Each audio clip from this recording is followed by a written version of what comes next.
اعوذ باللہ من الشیطان الرجیم بسم اللہ الرحمن الرحیم وبہ نستعین وہو خیر المعین اللہم صلی علی محمد وآل محمد بسم اللہ الرحمن الرحیم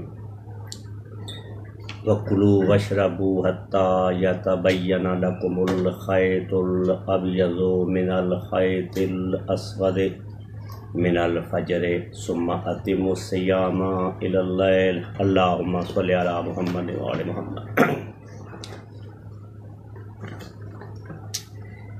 یہ وہ آیت کریمہ ہے جس میں خالق اکبر نے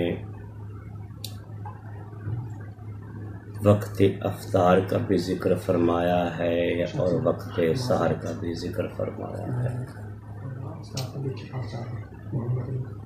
اس آیت کریمہ کا ترجمہ یہ ہے، کھاؤ اور پیو یہاں تک کہ فجر کا سفید دھاگا سیاہ دھاگے سے نمایاں نہ ہو جائے،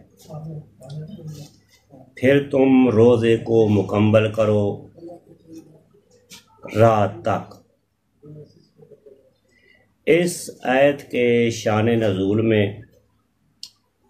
محمد بن اسماعیل بن ابراہیم بن مغیرہ جو فی ایرانی فارسی اپنی کتاب صحیح بخاری جلد 1 اور صفحہ 88 کتاب و صوم پر نقل کرتے ہیں کہ جب یہ آیت نازل ہوئی، عدی بن حاتم بیان کرتا ہے کہ ہم نے سفید اور سیاہ دھاگے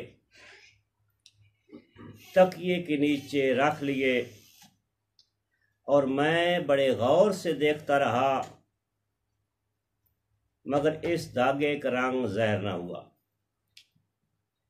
میں صبح سویرے پیغمبر اعظم صلی اللہ علیہ وآلہ وسلم کی خدمت اقدس میں حاضر ہوا اور سارا ماجرا سنایا تو آپ علیہ السلام نے میری طرف متوجہ ہو کر فرمایا، الخیط الابیض سے مراد صبح کی سفیدی ہے، من الخیط الاسود سے مراد رات کی سیاہی ہے۔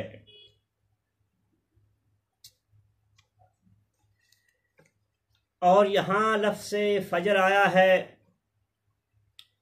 فجر کا لغوی معنی کیا ہے اور فجر کا اصطلاحی معنی کیا ہے؟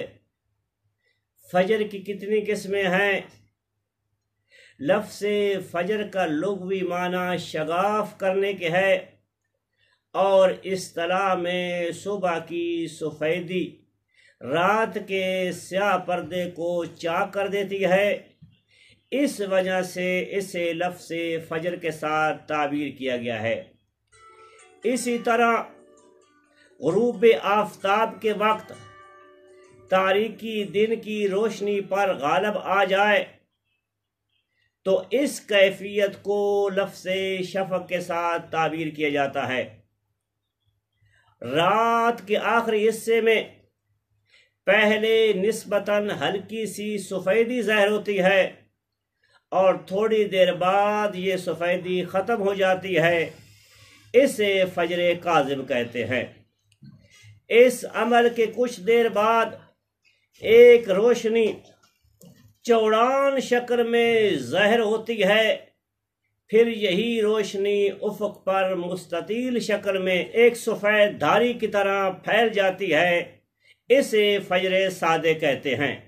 اسے فجر صادق اس لیے کہتے ہیں، اب یہ روشنی سورج کی روشنی سے متصل ہونے کی وجہ سے سورج کے آنے کی سچی خبر دے رہی ہے، اس وجہ سے اسے فجر صادق کہتے ہیں۔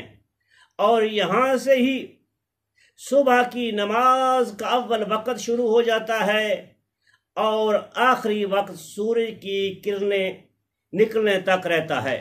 گویا کہ اس آیت میں اس چیز کو صراحت کے ساتھ بیان کیا گیا ہے کہ روزے کی ابتدا فجر صادق سے ہوتی ہے اور روزے کی انتہا رات داخل ہونے پر ہوتی ہے۔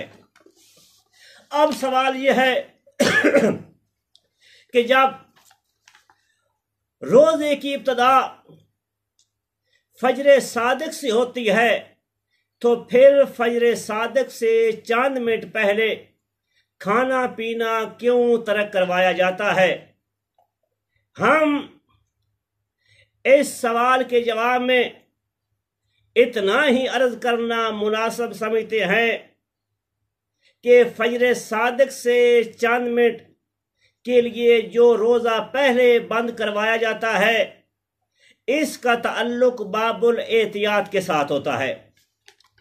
اب باب الاحتیاط کیا ہے؟ احتیاط کس چیز کا نام ہے؟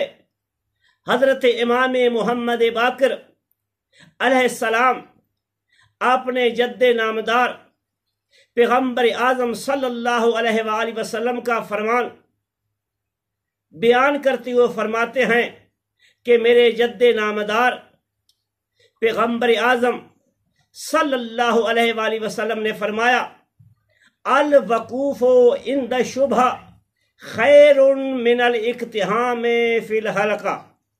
نبی کریم فرماتے ہیں مقام شبہ میں رک جانا ہلاکت میں پڑنے سے بہتر ہے۔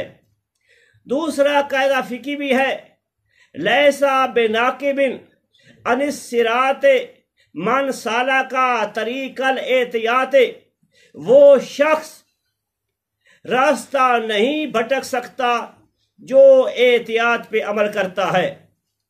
اب سوال یہ ہے کہ قاعدہ احتیاط پر عمل کرنے کی ضرورت کیوں محسوس ہوتی ہے؟ قاعدہ احتیاط پر عمل کرنے کی ضرورت اس لیے محسوس ہو رہی ہے کہ مثلا اگر عین صبح صادق کے وقت ہی کھانا پینا ترک نہ کر دیا جائے تو یہ شبہ جنم لے سکتا ہے کہ کہیں چند منٹ سحری دیر سے کرنے کی وجہ سے روزہ باطل تو نہیں ہو گیا، اور اسی طرح افطار کرنے میں بھی یہ شبہ ہو سکتا ہے کہ کہیں میں نے روزہ کھولنے میں جلدی تو نہیں کر دی، یعنی وقت افطار سے چند منٹ پہلے تو میں نے روزہ نہیں کھول دیا، یعنی کھانا پینا شروع تو نہیں کر دیا۔ لہذا ایسے شبہ سے بچنے کے لیے عقل و نقل احتیاط لگانے کا حکم دیتی ہے۔ اسی طرح فقہائے عظام نے بھی مومنین کو اس شبہ سے نکالنے کے لیے احتیاط کی قید لگائی ہے اور فرماتے ہیں یقین حاصل کرنے کے لیے روزے دار کو چاہیے کہ کچھ وقت صبح صادق سے پہلے کھانا پینا ترک کر دے، اور اسی طرح افطار کے وقت بھی کچھ دیر غروب آفتاب کے بعد بھی ان چیزوں کے استعمال سے گریز کرے کہ جو روزے کو باطل کرنے کا سبب بن سکتی ہیں۔ خلاصۃ الکلام یہ ہوا کہ فجر صادق سے 10 یا 11 منٹ پہلے روزے کا بند کرنا باب الاحتیاط کے ساتھ تعلق رکھتا ہے تاکہ روزہ دار اس شبہ اور شک سے ہمیشہ کے لیے محفوظ رہ سکے۔ اسی طرح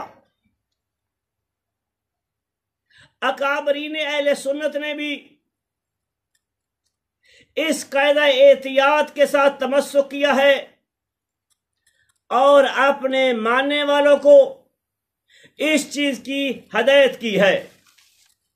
یہ کتاب ہے، اس کا نام ہے المنتقی شرح الموطا جلد اس کی 2 ہے اور صفحہ اس کا 42 ہے۔ باب کا نام ہے باب ما جاء فی التعجیل، اور یہ کتاب مصر سے چھپی ہے۔ اس کے مؤلف ہیں قاضی ابو ولید سلمان بن خلف بن سعد بن ایوب بن وارث الباجی الاندلسی۔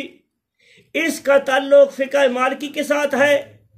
اس عالم بزرگوار کی وفات جو ہے وہ 496 ہجری میں ہوئی ہے۔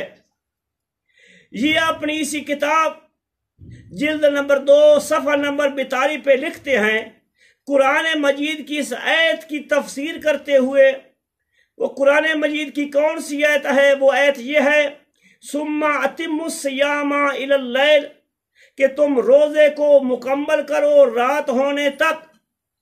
اس آیت کی تفسیر میں لکھتے ہیں وَهَذَا يَقْتَضِي الْإِمْسَاكُ إِلَى أَوَّلِ جُزْءٍ مِّنَ اللَّيْلِ، کہ یہ حکم تقاضا کرتا ہے کہ رات کے پہلے جز تک ان چیزوں سے اجتناب کیا جائے کہ جو روزے کو باطل کر دیتی ہیں۔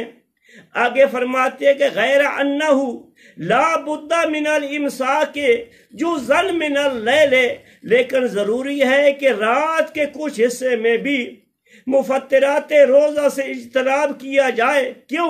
کہتے ہیں لیتیقن صیام جمیع اجزاء النہار، تاکہ یقین حاصل ہو جائے کہ دن کے تمام حصے میں روزہ رکھا گیا ہے۔ تو اس سے کیا ثابت ہو رہا ہے؟ اس سے وہ فرما رہے ہیں کہ یقین حاصل کرنے کے لیے روزے میں رات کا کچھ حصہ، کچھ جز شمار کیا جائے۔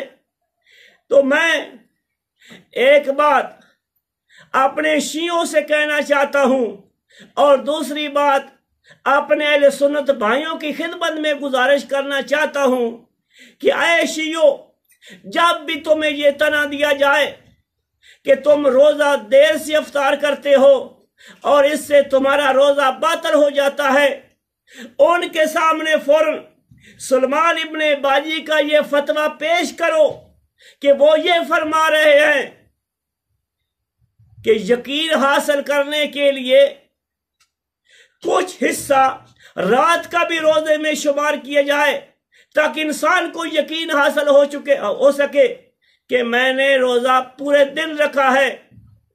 تو دوسرا، اہل سنت کی خدمت میں بھی گزارش کرنا چاہتا ہوں، بعض اوقات رمضان المبارک میں پارٹیاں ہوتی ہیں، افطاری کا اہتمام ہوتا ہے، گھروں میں دعوتیں ہوتی ہیں، مساجد میں رونقیں ہوتی ہیں، شیعہ سنی اکٹھا روز افطار کرتے ہیں۔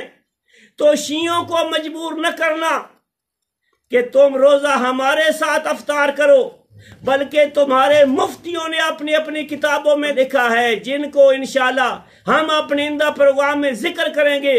مفتی لکھتی ہیں کہ وقتی افطار ہونے کے باوجود افطار میں تاخیر کرنا امر مستحب ہے اور امر مستحسن ہے۔